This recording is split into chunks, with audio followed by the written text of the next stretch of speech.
Selamat pagi, jemaat yang terkasih dalam Tuhan Yesus Kristus. Sungguh suatu kebahagiaan bagi kita pagi hari ini, dan hari ini kita boleh kembali merayakan Paskah secara onsite di gereja ini. Setelah 2 tahun kita merayakan Paskah di rumah kita masing-masing secara online, dan sekarang kita diberi kesempatan oleh Tuhan untuk kita boleh merayakannya di dalam gereja. Bagi jemaat-jemaat yang masih sedang online, selamat juga untuk merayakan ibadah pada pagi hari ini. Mari kita mempersiapkan hati dan pikiran kita Bapak Ibu untuk memasuki ibadah kita. Kita masuk di dalam saat teduh. Kita bersatu teduh sambil kita menyanyikan lagu Haleluya. Haleluya, haleluya, haleluya, haleluya, haleluya, haleluya, haleluya, haleluya,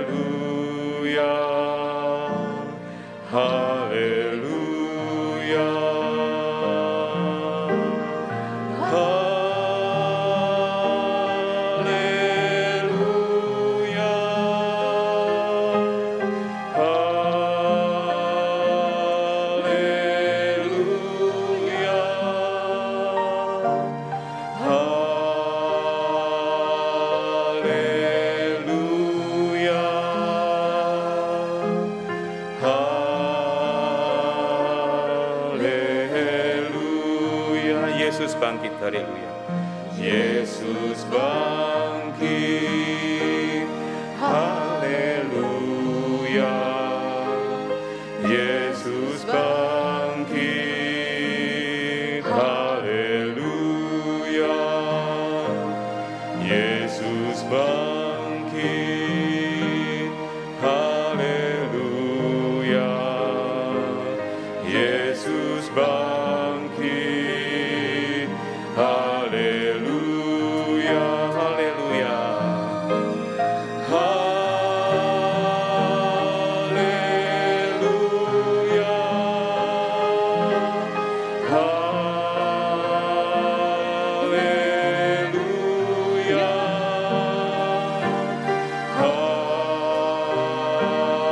haleluya,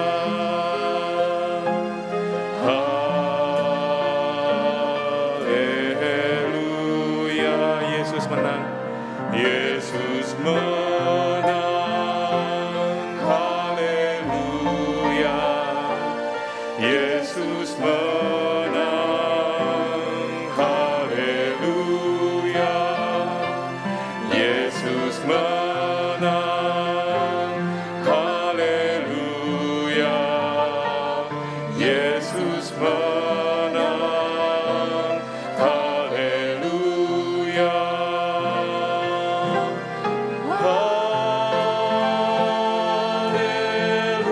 Haleluya, haleluya,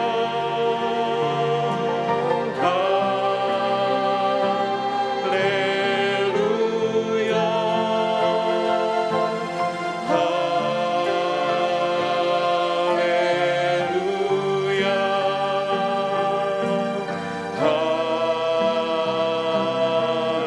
haleluya.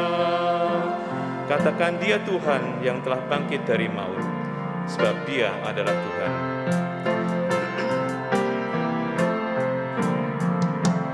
Dia Tuhan, Dia Tuhan, Dia telah bangkit dari maut, sebab Dia Tuhan. Tiap lutut bertelut, tiap lidah mengaku, Yesus Kristus Tuhan. Dia Tuhan, Dia Tuhan, Dia Tuhan, Dia telah bangkit dari maut, sebab Dia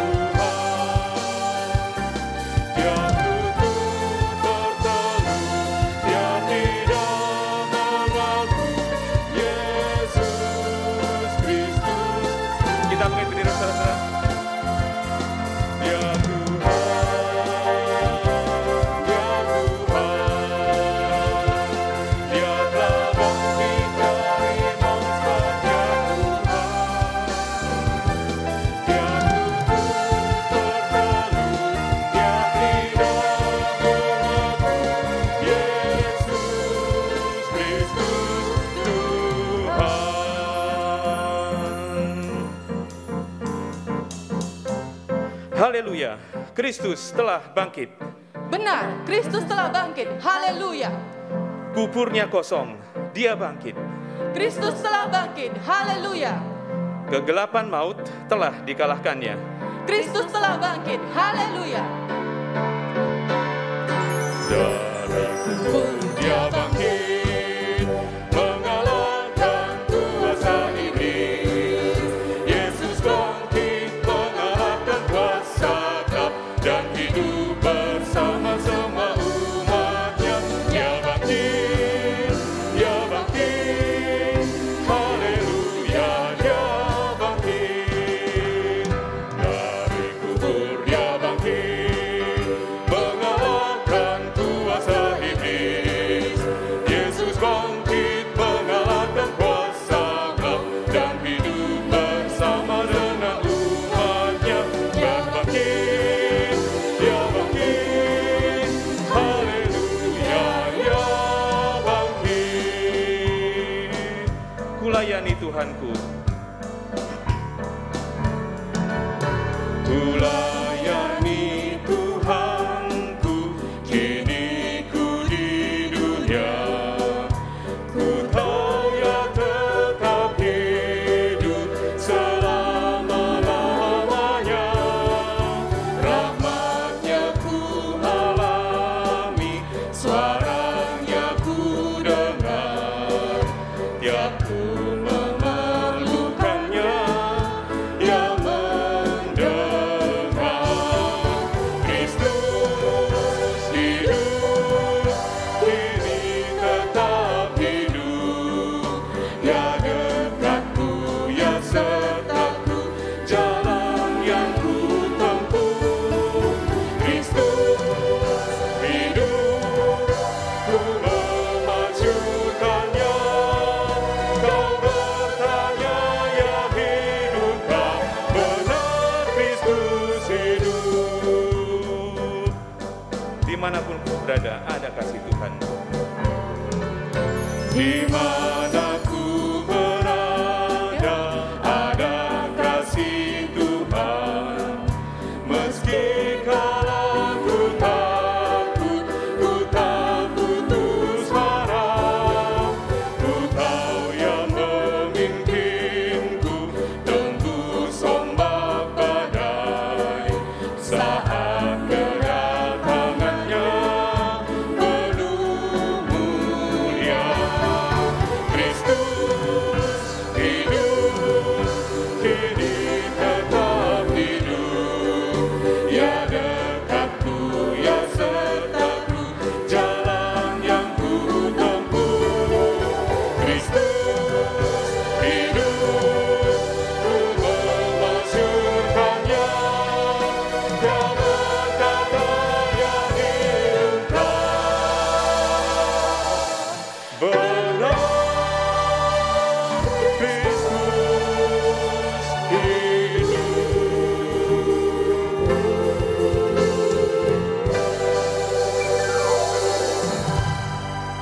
Silakan duduk Bapak Ibu Saudara. Kita bersyukur karena Yesus telah datang ke dunia, menjalani hidup dengan penuh ketaatan, bahkan sampai mati di kayu salib. Dan itu semua Dia lakukan untuk menebus dosa-dosa kita. Mari saat ini kita datang menghadap kehadirat Tuhan, kita membawa dosa-dosa kita dan kita mengakui dosa-dosa kita di hadapan Dia. Dengarkanlah ayat pengakuan dosa dari Mazmur 139, ayat yang ke-7, pertama dan ke-4. Kemana aku dapat pergi menjauhi Roh-Mu? Kemana aku dapat lari dari hadapan-Mu? Tuhan, Engkau menyelidiki dan mengenal aku. Sebab sebelum lidahku mengeluarkan perkataan, sesungguhnya semuanya telah Kau ketahui, ya Tuhan. Kita nyanyikan, kemanakah aku dapat pergi?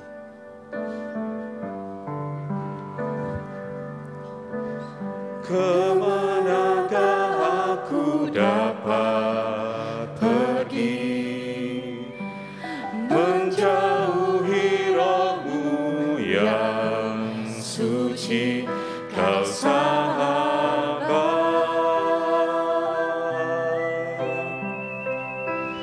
dan Kau dekat.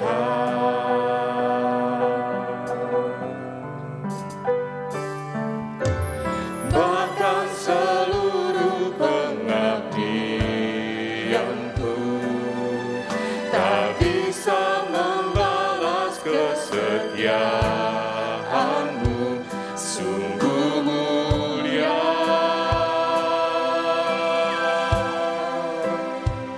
dan berharga. Sungguh besar pengorbananmu bagiku, terlalu dalam untuk dimengerti. Sungguh besar, sungguh indah yang Kau pikirkan tentangku, tak terselangi bagiku. Sungguh indah, Bahkan seluruh pengabdianku, bahkan seluruh pengabdianku tak bisa membalas kesetiaanmu, sungguh mulia dan berharga. sungguh besar Sungguh besar pengorbananmu bagiku, terlalu dalam untuk dimengerti. Sungguh besar, sungguh indah yang Kau pikirkan tentangku, tak terselangi bagiku. Sungguh indah, Mari kita pakai cerita, saudara. Sungguh besar pengorbananmu. sungguh besar pengorbananmu bagiku, terlalu dalam untuk dimengerti. Sungguh besar, sungguh indah yang Kau pikirkan tentangku, tak terselangi bagiku. Sungguh indah. Mari kita datang kepada Tuhan, kita mengaku dosa kita di hadapan Tuhan. Sungguh dengan rasa malu kami datang ke hadirat-Mu Tuhan, seperti orang yang tidak tahu berterima kasih. Padahal jelas Engkau telah mati bagi kami, orang yang seharusnya mendapat hukuman, tetapi Engkau tebus kami sehingga kami beroleh keselamatan. Kami sungguh malu karena kendati pun Engkau telah menebus kami. Kami seringkali jatuh lagi dan lagi ke dalam perbuatan yang tidak diperkenankan oleh Tuhan. Tidak jarang kami enggan melakukan apa yang Engkau perintahkan kepada kami melalui firman-Mu. Bahkan dengan sengaja kami melanggarnya, Tuhan. Kami seringkali menyakiti Tuhan. Kami seringkali menyakiti hati sesama kami. Dan kami seringkali tidak memelihara bumi yang Engkau percayakan kepada kami. Bahkan kami dengan sengaja merusaknya. Tuhan, ampunilah kami. Dosa kami terlalu besar ya Tuhan. Oleh karena itu, kami datang kepadamu dengan penuh kerendahan hati. Karena hanya oleh pengorbananmu kami dapat pengampunan. Karena hanya oleh bilur-bilur-Mu lah kami dapat tahir dari dosa kami. Ampunilah kami ya Tuhan. Dan bawalah kami dalam kuasa kemenangan-Mu atas maut itu ya Tuhan. Dan tuntunlah langkah kami dengan Roh-Mu, dan ajarlah kami, agar kami dapat berjalan dalam hidup ini dengan hanya memandang kekudusan-Mu ya Tuhan. Sehingga di dalam hidup ini, kami dapat dimampukan untuk melakukan kehendak Bapa, dan dimampukan untuk semakin serupa dengan Kristus. Terima kasih Bapa untuk pengampunan-Mu yang besar melalui pengorbanan-Mu, anak-Mu Tuhan Yesus Kristus. Dan terima kasih Bapa untuk tuntunan dan penyertaan-Mu bagi hidup kami melalui Roh-Mu yang kudus. Kami sungguh bersyukur dan berdoa hanya di dalam nama Tuhan Yesus. Amin. Sungguh besar pengorbanan-Mu bagiku, terlalu dalam untuk dimengerti. Sungguh besar, sungguh indah yang Kau pikirkan tentangku, tak terselami bagiku.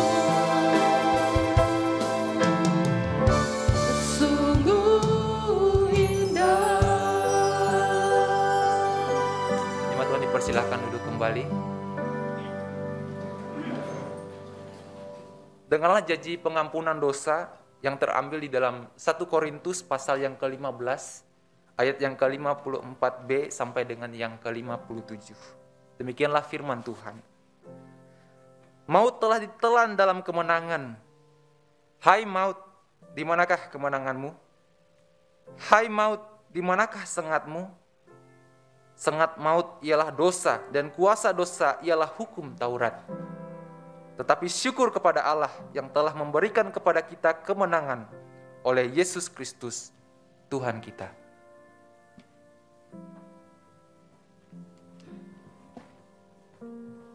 Kita bersyukur karena Kristus telah menebus kita. Kita nyanyikan puji Yesus.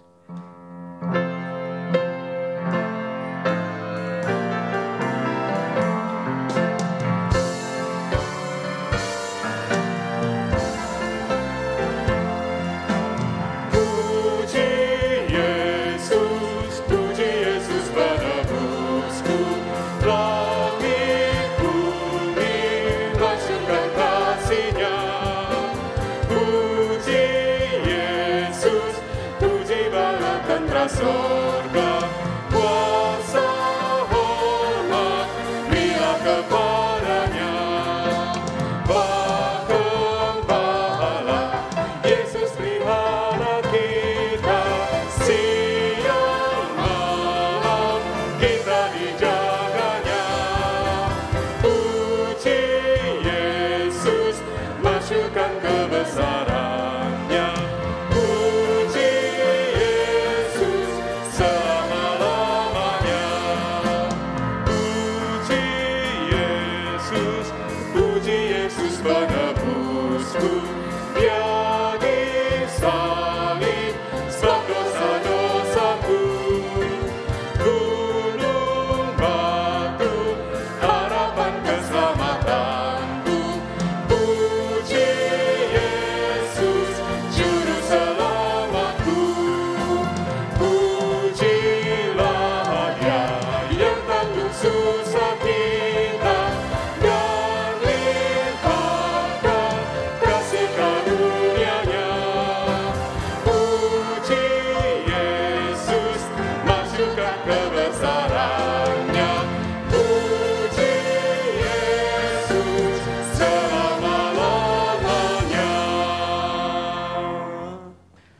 Mari kita berdiri kembali, saudara-saudara.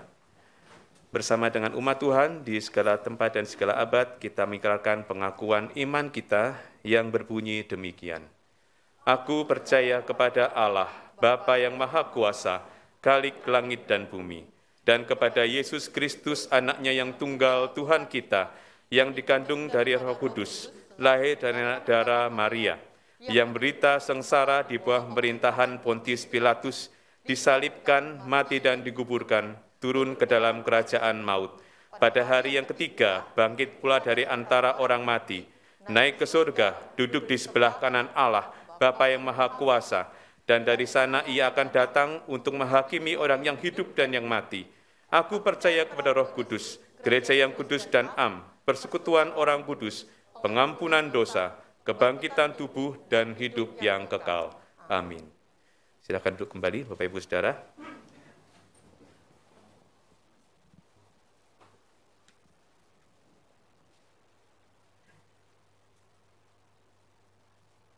Kita akan mendengarkan persembahan pujian dari Sanctus Virtual Choir, Kristus Tuhan telah bangkit. Ini lagunya familiar untuk kita, jadi saat lagu ini ditayangkan, mari kita juga ikut menyanyikannya.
Langit bumi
Ya, sebuah pujian yang indah yang dipersembahkan oleh Sanctus dan juga oleh, kalau kita melihat tadi ada White Lily ya. Oke, bagi jemaat yang mungkin tertarik untuk bergabung dan memuji Tuhan, boleh menghubungi Cik Ajan yang ada di depan ya. Oke, mari kita mempersiapkan hati dan pikiran kita Bapak Ibu Saudara untuk kita mendengarkan firman Tuhan yang akan dibawakan oleh Guru Injil Castelia. Kita akan menyanyikan kekuatan di hidupku dalam Yesus.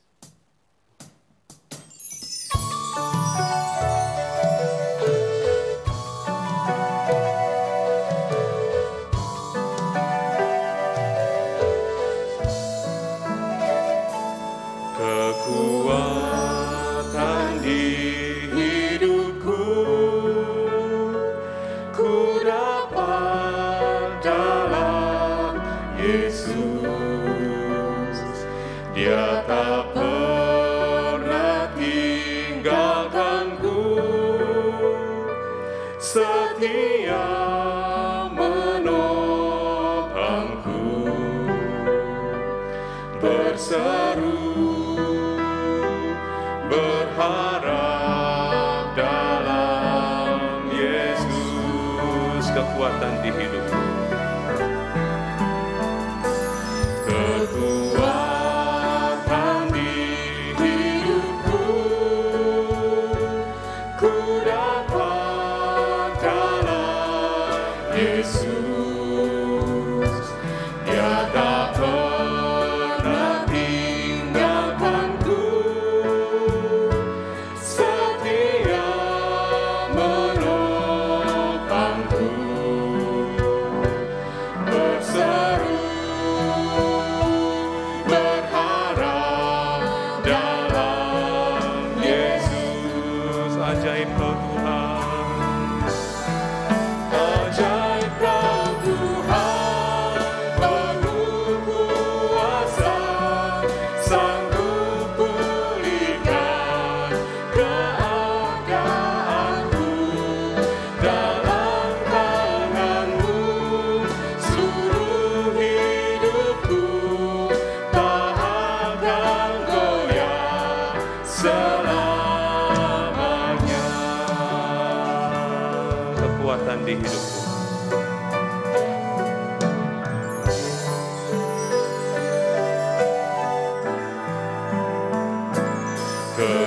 Kekuatan di hidupku,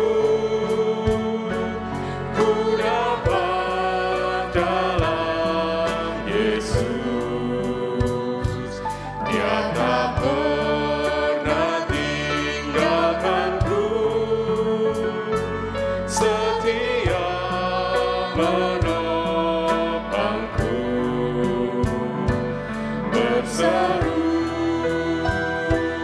berharap dalam Yesus. Ajaib Kau Tuhan. Ajaib Kau Tuhan, penuh kuasa, sanggup pulihkan keadaanku. Dalam tangan-Mu seluruh hidupku, tak akan goyah selamanya. Ajaib Kau Tuhan, penuh kuasa. Mari kita beri pujian saudara. Ajaib Kau Tuhan, penuh kuasa, sanggup pulihkan keadaanku. Dalam tangan-Mu seluruh hidupku, tak akan goyah selamanya.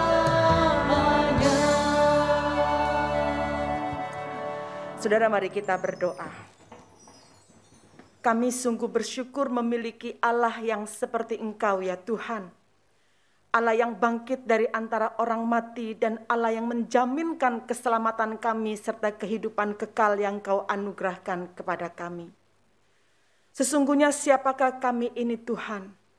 Manusia berdosa yang patut untuk mati dan binasa. tetapi Kau mengangkat kami dan memerdekakan kami, dan bahkan Kau memberikan kehidupan baru kepada kami, sehingga Kau katakan bahwa kami adalah ciptaan baru, yang lama sudah berlalu dan yang baru itu sudah datang.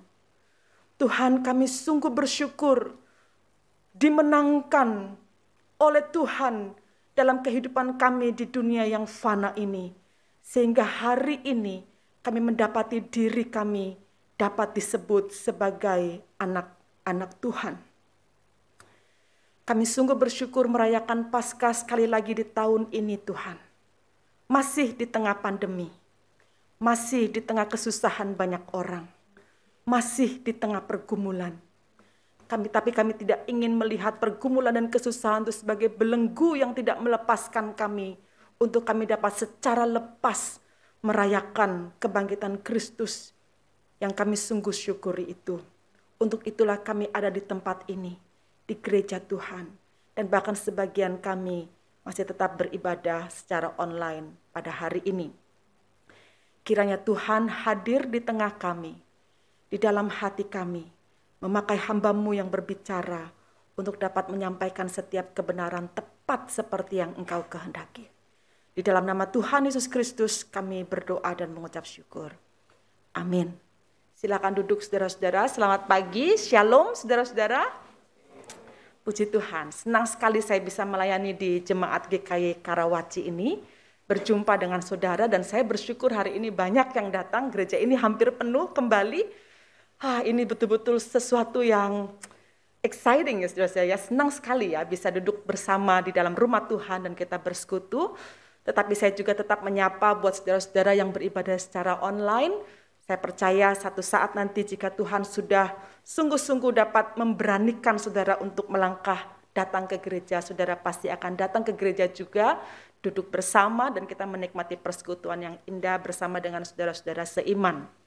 Saudara, saya membawa salam dari STT Amanat Agung dan menyampaikan selamat Paskah kepada saudara sekalian, kepada majelis jemaat, hamba Tuhan dan seluruh jemaat, dan sambil mengucapkan terima kasih juga untuk dukungan tak henti yang saudara berikan kepada STT Amanat Agung selama ini. Saya diminta hari ini untuk menyampaikan sebuah kebenaran firman Tuhan dengan tema It is finished, the power declared. Saya akan mengundang saudara untuk membaca dari Injil Yohanes pasal yang ke-19 ayat yang ke-30. Saya akan satu ayat saja, jadi kita bisa membaca bersama-sama. Saya tunggu saudara-saudara untuk bisa menemukan Yohanes 19 ayat yang ke-30. Satu ayat yang singkat tetapi sangat powerful sekali. Sekali lagi Yohanes 19 ayat yang ke-30, mari kita membaca bersama bagian teks ini. Demikian bunyi firman Tuhan, 2-3. Sesudah Yesus meminum anggur asam itu, berkatalah ia, sudah selesai. Lalu ia menundukkan kepalanya dan menyerahkan nyawanya. Puji Tuhan. Saudara, di dalam catatan seorang sejarawan Yahudi Romawi ya bernama Flavius Josephus. Dia hidup di abad pertama sebagai orang yang pernah menyaksikan langsung berbagai peristiwa penyaliban yang masih terus diberlakukan setelah zamannya Yesus ya. Setelah masanya Yesus itu ternyata hukuman penyaliban itu masih terus dilangsungkan. Dan Flavius mengatakan bahwa hukuman penyaliban ini terus memuncak sampai zaman Kaisar bernama Titus di tahun yang memerintah di tahun 79 sampai 81 Masehi. Nah, Josephus ini kemudian mengatakan bahwa sebagai saksi hidup dari peristiwa penyaliban itu, menurut dia sangatlah tidak umum bagi seorang yang disalibkan itu membuat pernyataan-pernyataan atau wasiat-wasiat yang diucapkan pada waktu dia disalibkan atau diucapkan dari salib. Karena kondisi disalibkan itu sendiri sudah tidak memungkinkan baginya untuk berbicara. Nah, saudara, lebih jelas lagi kemudian dikatakan oleh seorang pengkhotbah berkebangsaan Inggris yang hidup di abad 19 bernama Charles Spurgeon. Mungkin saudara pernah mendengar nama ini. Pengkhotbah ini mengatakan di salah satu khotbahnya tentang teks ini, dia katakan ketika rasa sakit itu semakin kuat dan semakin intens pada jam-jam terakhir penyaliban, rasa sakit itu sering memiliki efek mengacaukan pikiran. Jadi dia tidak mungkin bisa berkonsentrasi untuk merangkai kata. Sehingga orang yang sekarat itu tidak mungkin mengumpulkan pikirannya, atau kalaupun dia bisa mengumpulkan pikirannya, tidak mungkin memiliki kekuatan untuk mengucapkannya, sehingga perkataan itu dapat dipahami oleh orang lain. Lebih tepat, oleh karena kesakitan itu begitu hebat, saudara-saudara, maka lebih banyak mereka menceracau. Artinya mereka mengatakan sesuatu yang tidak dapat dimengerti gitu. Umumnya demikian, karena itu sudah rusak seluruh sistem yang ada pada otaknya. Nah, saudara-saudara, dikatakan bahwa sungguh luar biasa apa yang terjadi pada diri sang penebus ini ketika dia disalibkan. Jadi meskipun penderitaan itu melampaui semua ukuran penyiksaan, 7 perkataan salib diucapkannya secara jernih, dalam kejernihan pikirannya, dalam kekuatan perkataannya, dan kecepatan pikirannya, sang juru selamat ini berkata-kata dalam penderitaan terakhir menjelang kematiannya. Saudara bayangkan, setiap penulis kitab Injil, baik Matius, Markus, Lukas, Yohanes, masing-masing menuliskan perkataan-perkataan penting yang Yesus katakan, yang terjadi ketika dia digantung di kayu salib, yang ketinggiannya itu antara 3 meter sampai 5 meter. Nah, itu artinya perlu tenaga yang cukup agar perkataan itu dapat didengar oleh orang-orang yang ada di kaki salib itu. Sementara berada di kaki salib itu tentu tidak bisa berada begitu dekat karena dikelilingi oleh juga prajurit-prajurit Romawi pada waktu itu.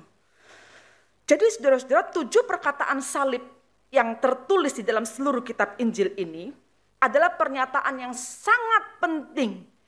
Sehingga meskipun sangat singkat, berupa satu kalimat demi satu kalimat, namun dikatakan itu sebagai khotbah yang luar biasa.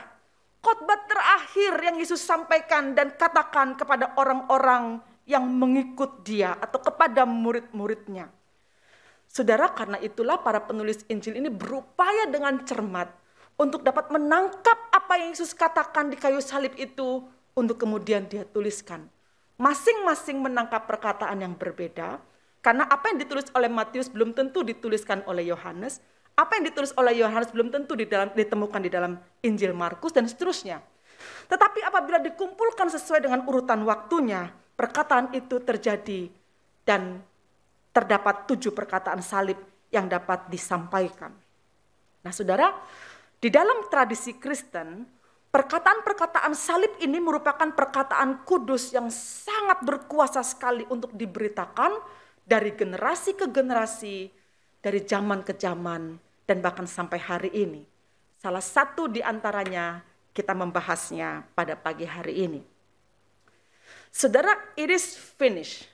Sudah selesai. Perkataan yang dicatat oleh Yohanes ini menempati urutan ke-6 dari 7 perkataan Yesus ketika dia disalibkan. Nah, untuk perkataan ini, saudara-saudara, nampaknya secara khusus Yesus mengumpulkan seluruh kekuatannya. Kalau kita merujuk pada apa yang dituliskan oleh Markus, Markus memang tidak menuliskan kontennya, yaitu kata sudah selesai. Tetapi Markus menuliskan di dalam Markus 15 ayat 37, ketika mengatakan perkataan yang terakhir itu, dia menyerukannya dengan suara nyaring. Yang kontennya seruan dengan suara nyaring itu ditulis oleh Yohanes, yaitu tetelestai dalam bahasa Yunani, yang artinya adalah sudah selesai. Saudara, seorang teolog perjanjian baru dan sekaligus penafsir dari Injil Yohanes ini bernama Ken Hughes. Dia mengatakan begini, tubuh Yesus pada saat meneriakkan perkataan ini berada di dalam kondisi yang sangat ekstrim sekali. Dia bahkan sedang merasakan dinginnya kematian merayapi seluruh anggota tubuhnya. Tetapi untuk bagian ini, Ken katakan, dia tidak mengatakannya dengan lirih. Yesus mengatakannya dengan sekuat tenaga, berseru dengan suara nyaring, memakai seluruh tenaga yang tersisa pada tubuhnya yang sekarat itu. Itulah sebabnya pernyataan ini dikatakan bukanlah sebagai submissive atau desolation cry. Jadi perkataan sudah selesai ini bukanlah submissive atau desolation cry. Artinya ini bukanlah seruan tanda menyerah atau tanda putus asa. Bahwa dia sudah tidak kuat lagi menjalani penderitaannya di dunia ini dan di dalam penyalipan itu. Tetapi sesungguhnya pernyataan ini merupakan a shout of victory. Seruan kemenangan. Saudara-saudara, ini tentu kontras ya. Orang bisa berseru apa saja. Misalnya pada saat kita jatuh misalnya, dan kemudian kita merasa sakit, kita bilang aduh gitu. Itu seruan seruan yang merupakan tanda kesakitannya gitu. Tetapi yang Yesus lakukan ini bukan seruan kesakitan yang mengatakan sakit sekali ini, tapi ini sudah selesai, bukan begitu. Yang dia katakan ini adalah sebuah seruan kemenangan. Pertanyaannya adalah seruan kemenangan apa? Seruan kemenangan ini bukanlah sekedar karena dia sudah merasa lega telah melewati semua penderitaan penyalipan sehingga dapat mengatakan, akhirnya selesai juga penderitaan ini. Seperti kalau kita dibebani ya saudara ya dengan tugas yang berat, akhirnya ketika kita menyelesaikan pekerjaan itu kita merasa lega bukan kepalang gitu karena akhirnya lepas juga beban berat ini gitu kan, karena yang dikerjakan itu sudah selesai. Itulah yang saya rasakan ketika saya studi S3. Menurut saya itu studi beratnya setengah mati gitu. 3,5 tahun itu saya betul-betul torturing. Terasa tersiksa gitu untuk menyelesaikan satu babak studi yang sangat luar biasa sulit ini gitu. Jadi waktu saya studi dan saya harus menyelesaikan disertasi sangat berat. Dan ketika selesai dan dinyatakan lulus, lega luar biasa lah saudara. Leganya luar biasa. Akhirnya bisa selesai juga. Sebenarnya tidak demikian maksud ucapan sudah selesai yang ada di dalam perkataan salib ini. Jadi bukan sekedar selesai tugasnya di bumi ini gitu. Jadi bukan sekedar selesai apa yang sudah dia jalankan misinya untuk menyelamatkan manusia ini. Jika memahami dengan benar perkataan Yesus ini, maka kita tidak akan pernah berpikir bahwa kalimat sudah selesai ini adalah tanda atau sekedar sebuah pengumuman bahwa kematiannya sudah dekat atau sekedar pernyataan kelegaan bahwa tugasnya di dunia ini sudah selesai. Dan kini saatnya dia akan kembali ke surga dan duduk dengan tenang bersama Bapanya, duduk di sebelah kanan dan kemudian menikmati kembali surga yang telah dia tinggalkan sekian lama itu. No, tidak demikian maksudnya.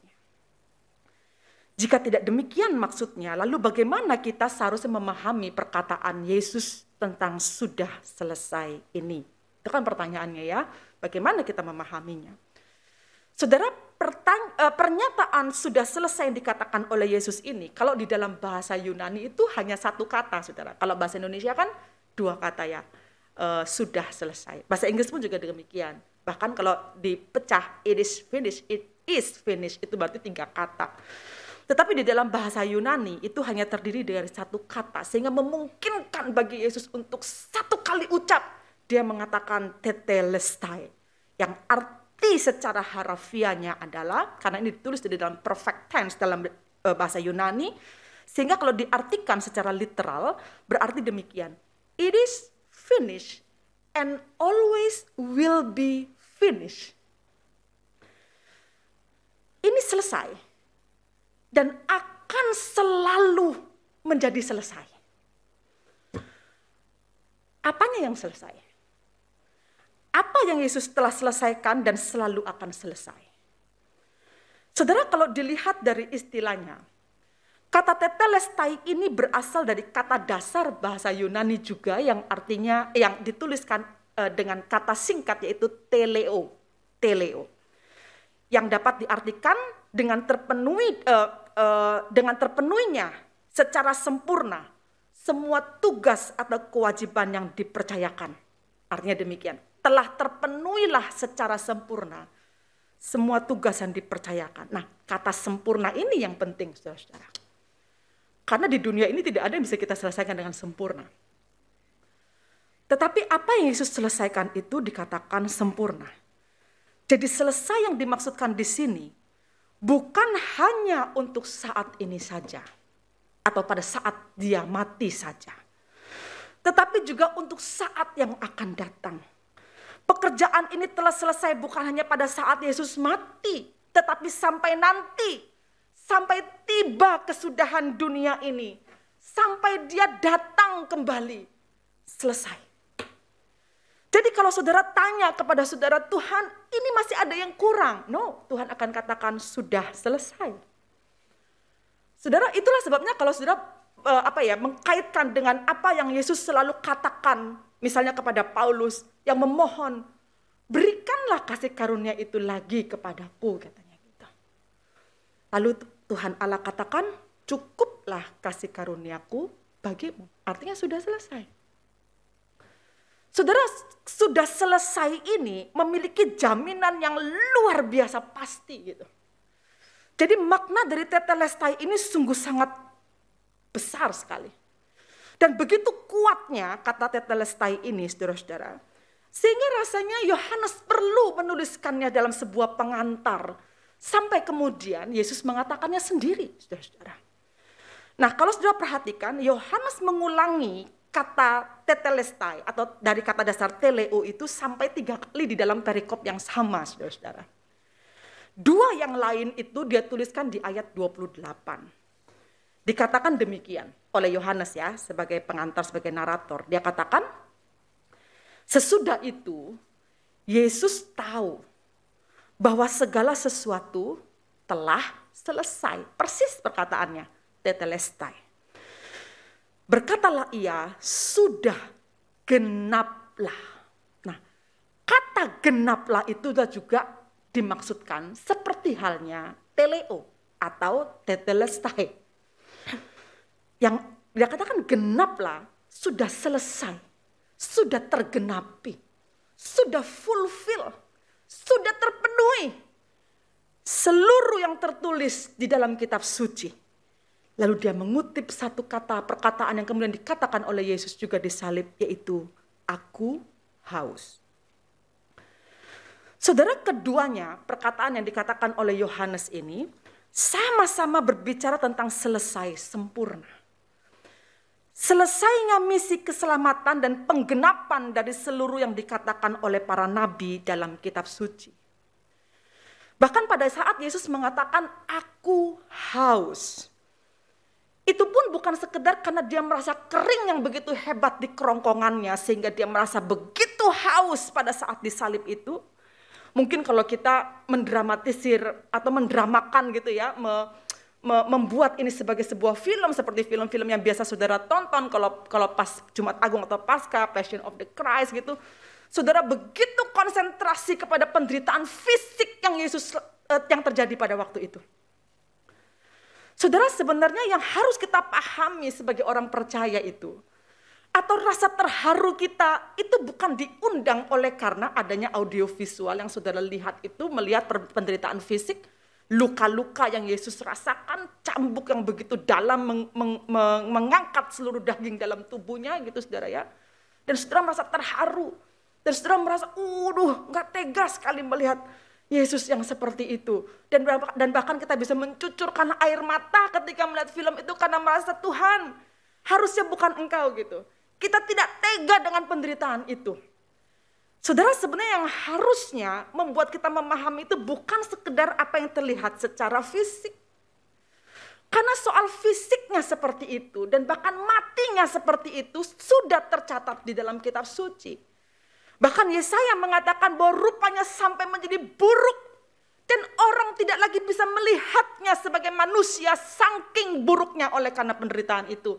Itu sudah tercatat dan dia harus melakukannya. Saudara, itulah sebabnya ketika perempuan-perempuan ketika melihat Yesus memikul salib dengan begitu tersiksa, mereka nangis. Mereka sedih sekali melihat Yesus pada waktu itu. Tapi saudara tahu apa yang Yesus katakan? Dia katakan, hai perempuan-perempuan Yerusalem, jangan kau tangisi aku, katanya. Tapi tangisilah dirimu sendiri. Tangisilah dirimu sendiri.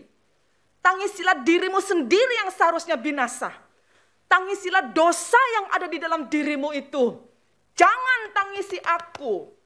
Nah saudara, dengan pernyataan ini sesungguhnya kita tahu bahwa apa yang sesungguhnya Yesus teriakkan, sepertinya ada sesuatu yang kurang dari fisiknya itu rasa haus itu bukan sekedar dia merasa kehausan di kerongkongannya sehingga dia membutuhkan air untuk diminum. No. Markus 15 ayat 23 kalau saudara membaca mencatat bahwa ketika Yesus sedang memikul salibnya menuju ke Golgota, masih memikul salib itu, para prajurit itu sudah berupaya memberinya minum, saudara-saudara. Yaitu minum anggur bercampur dengan mur. Kalau itu diolah, itu berfungsi sebagai penahan rasa sakit. Biasanya orang-orang yang kena hukuman salib itu diberikan minuman anggur bercampur mur ini. Sehingga itu seperti morfin gitu hasilnya. Dan untuk membuat dia tidak terlalu merasakan sakit. Tetapi apa yang terjadi? Yesus menolak. Dia tidak mau. Jadi perkataan aku haus itu bukanlah semata-mata berbicara tentang kehausan secara fisik. Tetapi tepat seperti yang dikatakan oleh Yohanes, saudara, bahwa pernyataan ini, pernyataan aku haus itu, merupakan penggenapan terakhir. Genaplah apa yang dikatakan oleh kitab suci, aku haus. This is the perfect completion. Ini adalah penyelesaian secara sempurna dari apa yang tertulis di dalam kitab suci. Tertulis di mana? Paling tidak tertulis di dalam Mazmur 69 ayat 22, saudara-saudara. Di situ pemazmur mengatakan bahkan sebagai mazmur mesianik, bahkan mereka memberi aku makan racun. Dan pada waktu aku haus, mereka memberi aku minum anggur asam. Demikian dituliskan oleh Mazmur 69 ayat 22. Dan benar, ketika Yesus mengatakan aku haus, para prajurit itu memberikan anggur asam kepadanya. Persis seperti yang tertulis di dalam kitab suci. Sungguh ajaib. Jadi kalau kita perhatikan saudara-saudara tentang hidup Yesus ini, dari sejak lahir sampai matinya, tidak ada yang tidak sesuai dengan kitab suci. Bahkan perkataan yang sangat manusiawi sekalipun, yang kita nilai sepertinya dia haus oleh karena begitu berat beban yang dia tanggung dan begitu susahnya dia sampai dia merasa begitu haus. Karena di bawah teriknya matahari Mediterania, saudara-saudara, sudah jelas sekali itu sangat panas. Tetapi persoalannya bukan sekedar kehausan secara manusia ini di dalam tubuh fisiknya. Tetapi dia menggenapkan apa yang tertulis di dalam kitab suci untuk mengatakan bahwa sungguh orang ini adalah Mesias. Dia meletakkan hidupnya sebagai penggenap dari kebenaran yang tertulis di dalam kitab suci itu. Dan memang dia datang untuk menggenapi apa yang dikatakan oleh kitab suci. Bahkan kematiannya pun sebenarnya untuk menggenapi apa yang tertulis di dalam kitab suci. Bukankah itu dikatakan oleh Paulus di dalam suratnya kepada jemaat di Korintus yang pertama ayat 15 sampai pasal 15 ayat yang ketiga. Paulus mengatakan Kristus telah mati karena dosa-dosa kita sesuai dengan kitab suci. Saudara, sesungguhnya tidak ada yang tidak tergenapi. Tidak ada yang tidak selesai. Di dalam selesainya misi Allah untuk menyelamatkan manusia dari dosa ini, everything perfect completion. Segala sesuatu itu selesai secara sempurna. Saudara-saudara, apakah masih ada yang tidak selesai? Bukankah cawan murka Allah itu telah diminumnya sampai habis? Meskipun itu terasa pahit. Sampai di Getsemani dia bergumul sekali. Dia katakan ya Bapa, sampai 3 kali dia berdoa. Kalau boleh lalukan cawan ini, cawan itu sebagai lambang dari murka Allah. Daripadaku. Tetapi bukan kehendakku yang jadi. Kehendakmu yang jadi. Dan kehendak Allah adalah, kehendak Bapanya adalah dia harus minum cawan itu sampai habis. Dan dia minum. Sampai pada rasa pahit yang terakhir, dia minum. Masih adakah yang tidak selesai? Bukankah hutang dosa manusia telah dibayarnya sehingga lunas? Bukankah sengat maut telah dipatahkannya sehingga tidak memiliki kuasanya lagi? Bukankah peperangan melawan iblis pun telah dimenangkannya dengan mutlak, sehingga iblis tidak memiliki hak atas hidup manusia, kecuali manusia itu memilih untuk menundukkan dirinya di dalam kuasa iblis.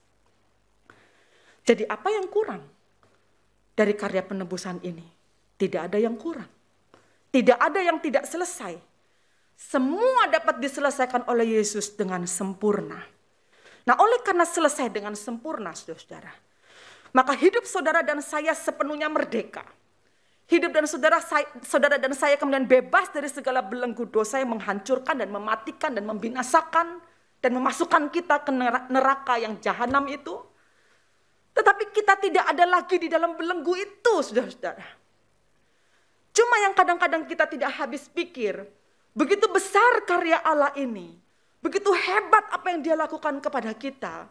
Namun respon kita ini tidak cukup besar untuk bisa melangkah dengan iman kita dan melakukan kehidupan kita sesuai dengan apa yang Tuhan sudah kerjakan buat kita, saudara-saudara. Kita yang memilih sendiri untuk tetap bergulung dengan dosa. Kita yang memilih sendiri untuk tetap melakukan apa yang kita inginkan dan kita kehendaki. Sesuai dengan keinginan daging kita. Padahal yang Allah lakukan kepada kita adalah Dia sudah membebaskan kita secara sempurna. Itu sebabnya di salib yang hina itu, Yesus perlu dengan sekuat tenaga memperdengarkan dengan suara yang nyaring, mendeklarasikan satu pernyataan penting, tetelestai, sudah selesai dengan sempurna, sampai seterusnya sudah selesai, dan segala kuasa tetap ada di tangannya. Jadi urusan ini sudah selesai, tapi kuasa tetap di tangan Dia. Hebat. Bagaimana kita tahu? Bagaimana saya bisa katakan bahwa sudah selesai, tetapi kuasa tetap ada di tangannya? Perhatikan di babak terakhir dari kisah kematian Yesus ini yang lewat catatan Yohanes, kita mendapati bahwa Yesus menundukkan kepalanya dan menyerahkan nyawanya. Saudara, kata menyerahkan ini, kalau di dalam teks bahasa aslinya, bahasa Yunani disebut dengan paredoken. Paredoken ini secara literal diterjemahkan dengan handed over. Jadi kalau saya punya barang, saya hand overkan barang saya kepada Pak Roni. Itu artinya apa yang saya miliki, saya dalam kuasa saya hand over, saya berikan kepada Pak Roni. Saudara, dalam hal ini artinya Yesus dalam otoritasnya sendiri menyerahkan nyawanya. Jadi bukan nyawanya dicabut dari dirinya oleh otoritas yang lain. Seperti misalnya ini, kita tuh kalau mati, kita tidak hand over, saudara-saudara. Kita mati ya kita selesai nyawanya gitu, dicabut nyawanya dari kita. Tapi bukan kita yang mencabutkan, gitu. Bukan kita yang menyelesaikan. Tetapi di dalam hal ini, secara teologis kita harus memahami bahwa pada waktu Yesus menyerahkan nyawanya, Dia menyerahkan nyawanya itu dalam otoritasnya. Tidak ada seorang pun atau kuasa manapun yang dapat mematikan Yesus. Kalau Dia mati, itu ada di dalam kehendaknya. Kalau Dia mati, itu karena tertulis di dalam kitab suci. Kalau Dia mati karena Bapa menghendakinya. Bukan manusia yang menghendakinya. Bukan manusia yang menghendakinya. Bukan Pilatus. Bukan Herodes. Bukan pemerintah Romawi. Bukan tua-tua Yahudi. No. Dia yang menghendaki kematian itu. Itulah sebabnya Dia katakan, I commit my soul to you. Aku menyerahkan nyawaku kepadamu. I hand over my spirit to you. Saudara-saudara, dalam hal ini kita bisa mengerti bahwa kecuali Yesus yang menyerahkan nyawanya sendiri sebagai tanda ketaatannya yang sempurna kepada Allah Bapa, tidak mungkin Dia di-victimize, Dia dikorbankan oleh manusia. Dia dikorbankan oleh Bapa, bukan menjadi korban kejahatan manusia. Tetapi Dia menanggung dosa manusia itu menjadi korban atas kemarahan Bapa, murkanya Allah. Jadi jelaslah bahwa Yesus Kristus mati dalam otoritasnya sendiri. Bukan di bawah otoritas alam maut.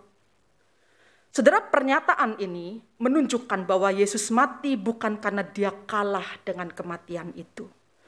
Tapi karena dia memilih untuk taat kepada Bapa, dan kematian itu adalah bagian yang memang harus digenapi di dalam dirinya.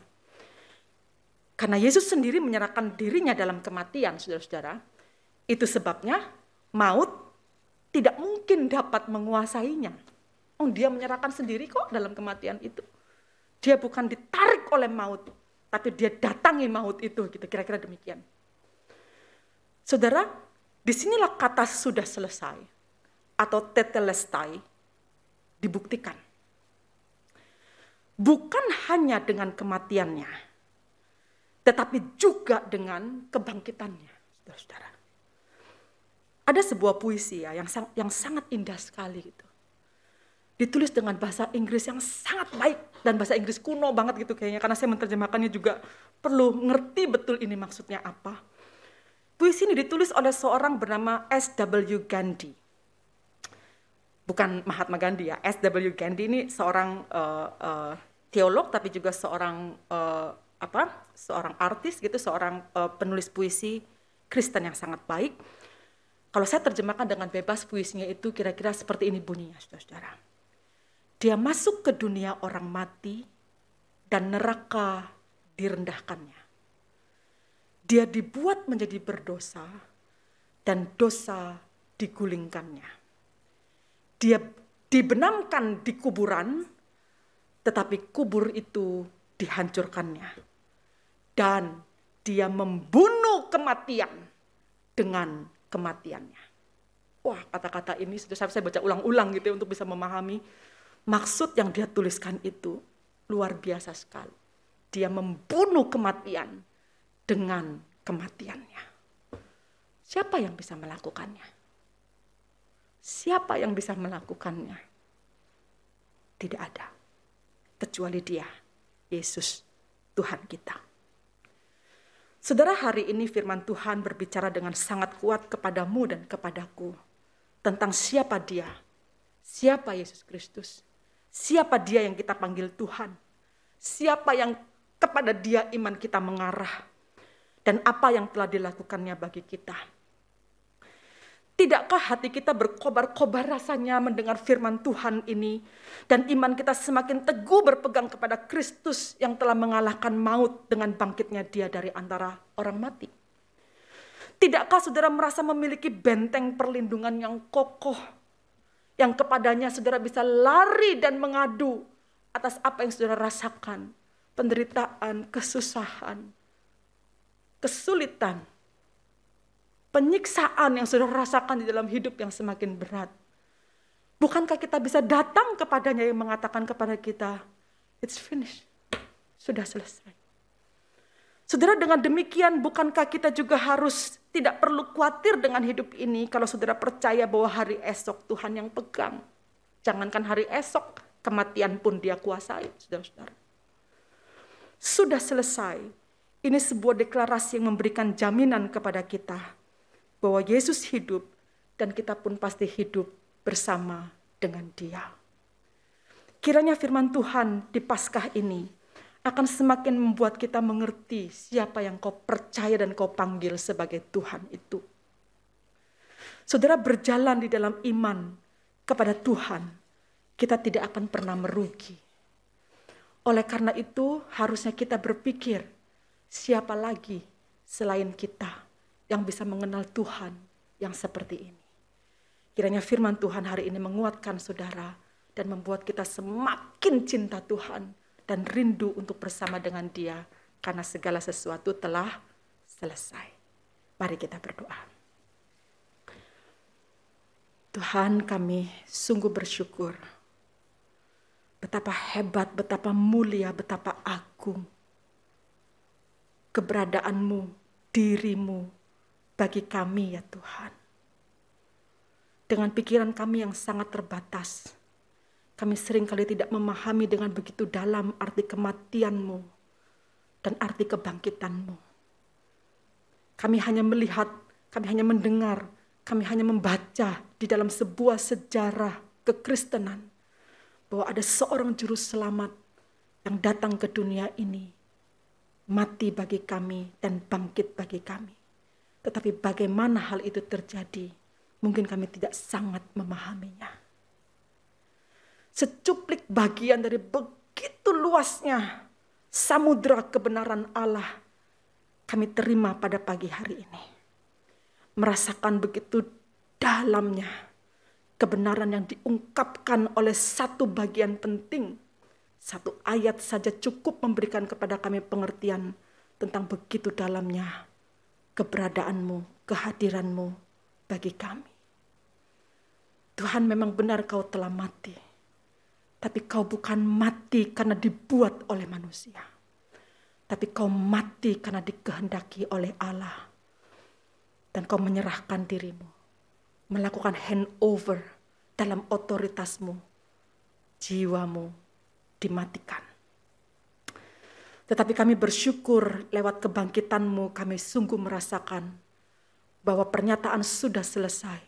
Yang artinya bukan hanya pada saat itu saja. Selesai sampai yang akan datang. Selesai sampai Tuhan Yesus datang kembali. Selesai sampai berakhirnya dunia ini. Dibuktikan lewat kebangkitan-Mu. Terima kasih Tuhan. Kiranya firman Tuhan hari ini sungguh membuat kami semakin dalam mengimani Engkau sebagai Tuhan dan Juru Selamat kami. Di dalam nama Tuhan Yesus Kristus kami berdoa. Amin.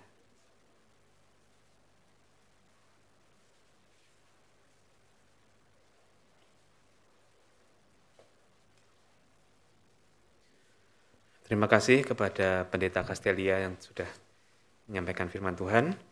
Dan sekarang tiba saatnya bagi kita untuk kita boleh mempersembahkan korban syukur kita kepada Tuhan.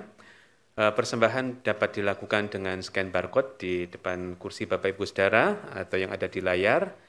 Dan juga bisa dilakukan secara transfer. Atau juga bisa menggunakan amplop, kemudian nanti dimasukkan setelah selesai ibadah. Kita akan persembahkan persembahan kita dengan diiringi dengan menyanyikan Anak Allah Yesus namanya, sebab Dia hidup.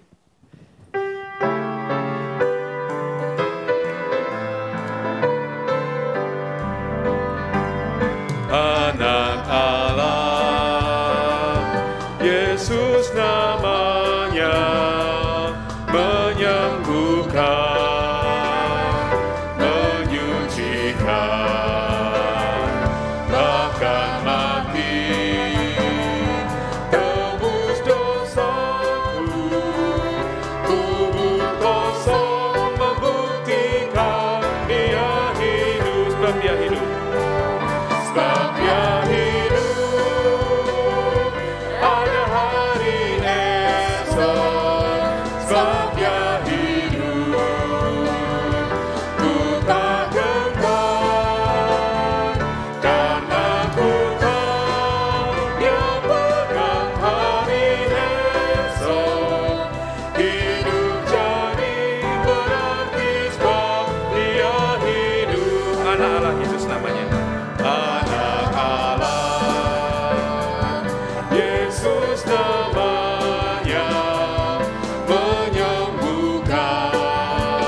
Mari kita berdoa Bapak Ibu Saudara. Kami bersyukur kepadamu Allah kami karena karya penyelamatan yang telah Kau berikan kepada kami melalui Putramu Yesus ya Bapa. Tuhan, kiranya Engkau selalu menyertai kami, Kau berkati kami dan melalui firman yang telah kami dengar, kami boleh kembali berkobar-kobar untuk menghidupi keselamatan kami dan juga untuk memberitakan kabar keselamatan bagi sesama kami. Pagi hari ini Bapa, kami juga telah mempersembahkan sedikit dari apa yang kami punyai, yang tidak lain adalah dari berkat-Mu saja ya Bapa. Kau kiranya berkati persembahan kami ini sehingga boleh digunakan sebaik-baiknya untuk kemuliaan dan pemasyuran nama-Mu Bapa di dalam dunia ini. Jikalau dalam kami beribadah ataupun menyampaikan persembahan kami ada terselip dosa maupun kesalahan, Engkau kiranya ampuni dan Kau mau sucikan persembahan ini sehingga boleh layak ada di hadapan-Mu. Kami menyerahkan semua itu Bapa ke dalam tangan-Mu, dalam nama Tuhan Yesus, kami sudah berdoa dan mengucap syukur. Amin. Silakan duduk Bapak Ibu Saudara, kita akan mendengarkan warta.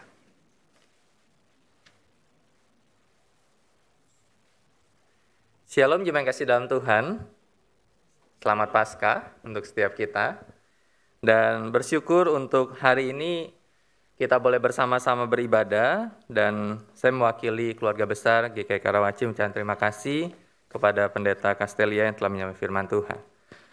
Jemaat kasih dalam Tuhan, dengan penuh hormat dan ucapan syukur, jikalau ada di antara kita yang baru pertama kali hadir di dalam ibadah hari ini, mungkin bisa mengangkat tangannya dan nanti rekan-rekan asyir akan memberikan form untuk kita bisa isi supaya kita bisa berkenalan seperti itu ya. Apakah ada di antara kita yang baru pertama kali hadir?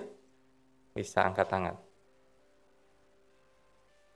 Lihat kanan kiri, enggak ada ya? Oke, terima kasih dalam Tuhan, senang sekali hari ini dan beberapa berita pengembalaan yang bisa saya sampaikan. Yang pertama adalah ibadah onsite. Kita bersyukur di dalam kondisi yang semakin kondusif dan semakin baik, sekalipun masih suasana COVID seperti itu ya. Tetapi kita boleh mengadakan ibadah onsite, kebaktian umum pertama 7:30 pagi, dan kebaktian umum yang kedua jam 10 pagi. Karena itu mengundang setiap kita untuk kembali bersama-sama beribadah, dan kalau kita kurang sehat bisa juga ikut ibadah secara online. Dan ibadah online itu tidak ada link pendaftaran lagi, jadi silakan langsung untuk hadir. Kemudian Rabu 20 April akan ada kebaktian doa yang dilakukan secara Zoom dan YouTube di GKI Karawaci jam 7:30 malam dengan meeting ID-nya tetap sama dan mengundang kita untuk bersama-sama hadir. Kemudian kita bersyukur untuk 2 komisi yang akan mulai mengadakan sekolah minggu secara onsite minggu depan 24 April jam 7:30 pagi dan jam 10 pagi. Dan kemudian Komisi Remaja juga akan mengadakan kebaktian secara onsite minggu depan 24 April 7:30 pagi. Jadi remaja karena onsite tidak lagi jam 10 seperti biasanya, tapi maju kembali ke jam 7:30 pagi. Karena itu mengundang anak-anak dan kemudian remaja untuk bersama-sama bersekutu bersama. Untuk sekolah minggu akan ada videonya sejenak.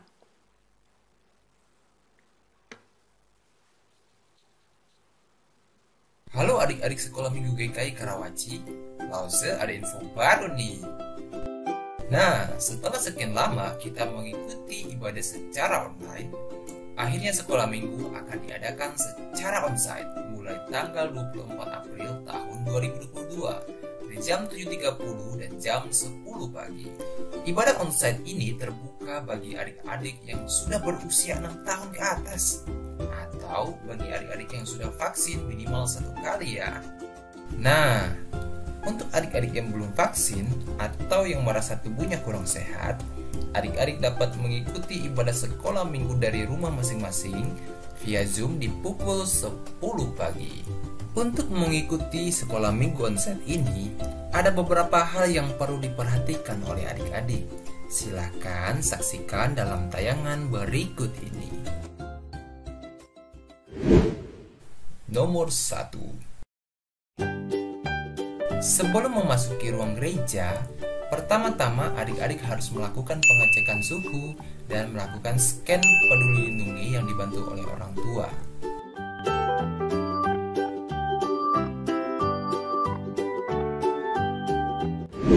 Nomor 2. Setelah itu, adik-adik akan memasuki ruang lift untuk sampai ke lantai 8.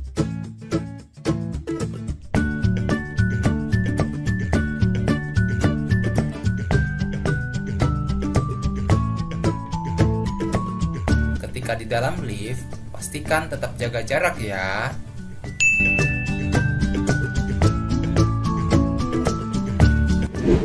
Nomor 3. Ketika sampai di lantai 8, adik-adik diharapkan langsung menuju kelas masing-masing ya. Kelas kecil dan kelas tengah akan menempati ruang Kanaan dan ruang Yeriko. Sedangkan kelas besar dan tunas akan menempati ruang Bethesda.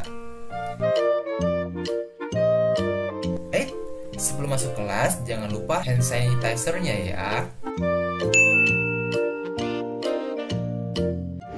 Nomor 4. Ketika sampai di ruang kelas, silahkan duduk yang manis di kursi masing-masing ya adik-adik. Jangan pindah-pindah tempat duduk, apalagi pergi ke kelas orang lain, supaya orang lain tidak merasa terganggu. Nomor 5. Ketika di dalam ruangan, tetap jaga jarak, memakai masker dengan benar, dan mematuhi aturan selama kelas berlangsung. Beberapa hal yang harus diperhatikan diantaranya, mengangkat tangan serta meminta izin jika ada keperluan, seperti minum air, hendak ke toilet, atau ingin mengajukan pertanyaan. Nomor 6. Setelah selesai sekolah minggu, jika belum diizinkan oleh Lause, harap adik-adik tidak langsung keluar ya, supaya kita bisa tertib dan tidak mengganggu orang tua yang sedang ibadah. Begitu juga sebaliknya untuk para orang tua. Jika sudah selesai ibadah, harap tidak mengganggu anak-anak yang belum selesai ibadah. Nomor 7. Ketika sekolah minggu sudah selesai, kebaktian orang tua juga sudah selesai, dan ketika adik-adik sudah mendapat izin dari Lause, barulah adik-adik boleh menemui orang tuanya masing-masing.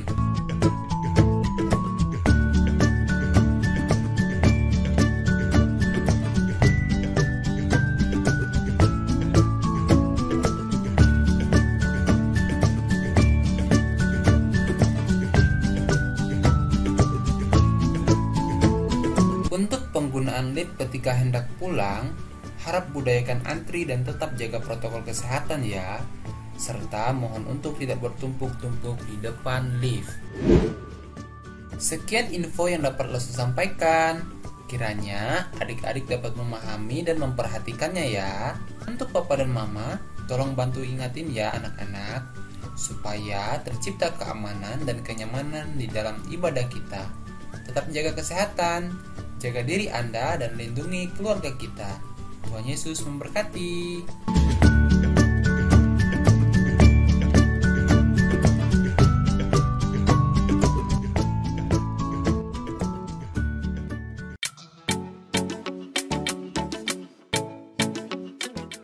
Kita jangan tunggu kita layak dulu baru kita mau menjadi murid Kristus. Di saat kita nggak layak, justru saat itu kita membutuhkan untuk menjadi murid Kristus. Menjadi murid Kristus itu kita juga butuh komunitas yang sama-sama bertumbuh dengan diri kita.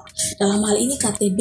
Nah, ketika saya bertumbuh di dalam KTB itu, saya dapat belajar untuk meredam atau mengontrol emosi saya. Dan di sini juga saya memahami artinya kelompok atau komunitas KTB itu. Ada kakak mentor yang selalu mengingatkan dan membuat saya juga belajar sama-sama bertumbuh.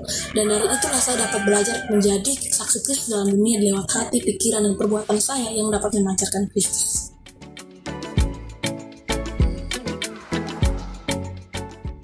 Kami berdua bergabung dalam satu KTB.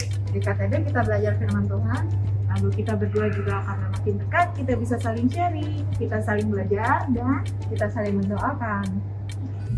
Saya mengikuti KTB, saya merasa tidak sendiri karena ada teman-teman yang selalu memberikan kekuatan dan saling menguatkan saya. Sejak ikut KTB, saya merasa bisa saling kenal sama teman-teman dan bisa saling sharing, terus saling mengenal sama satu lain, dan bisa saling praktik.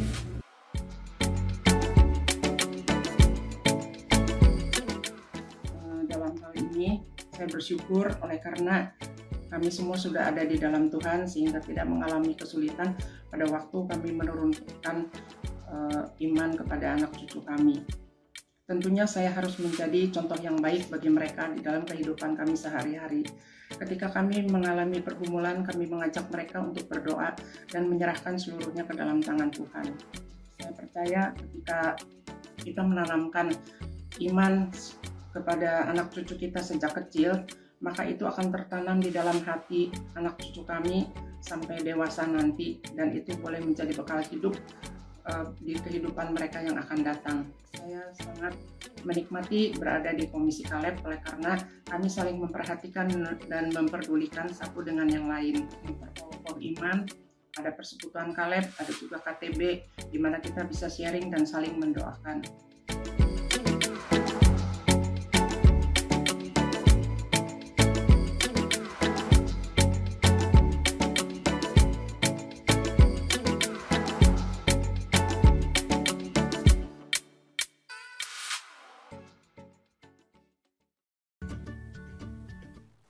Ya udah 2 tahun ya, dan biarlah ini menjadi awal yang baik.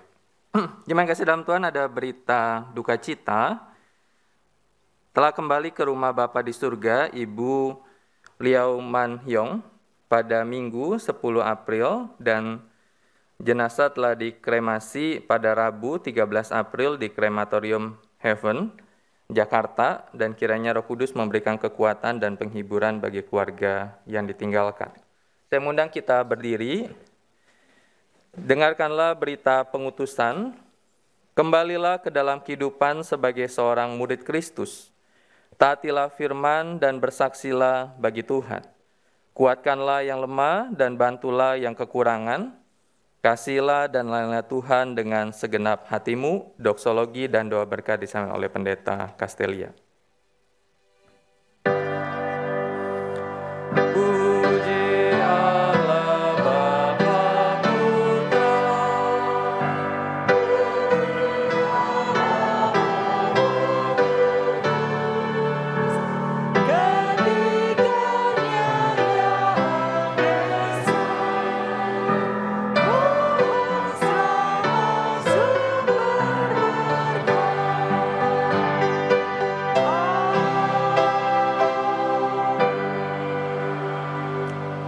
Saudaraku yang kekasih, kiranya kita akan kembali pulang ke dalam keseharian kita masing-masing. Bekerjalah, studilah, dan lakukanlah apapun di dalam aktivitas kehidupanmu sehari-hari. Dan ingatlah apa yang Yesus lakukan bagimu telah selesai hari ini dan sampai nanti, sampai Dia datang kembali.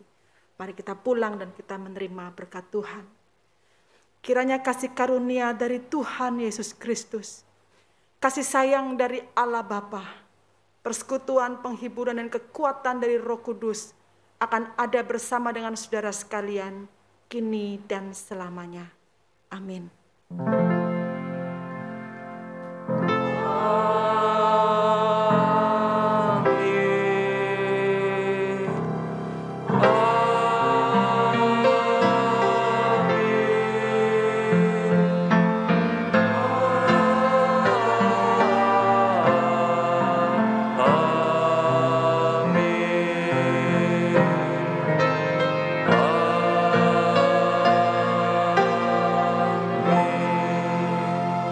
Silakan duduk, waktu teduh ibadah kita selesai, Tuhan memberkati.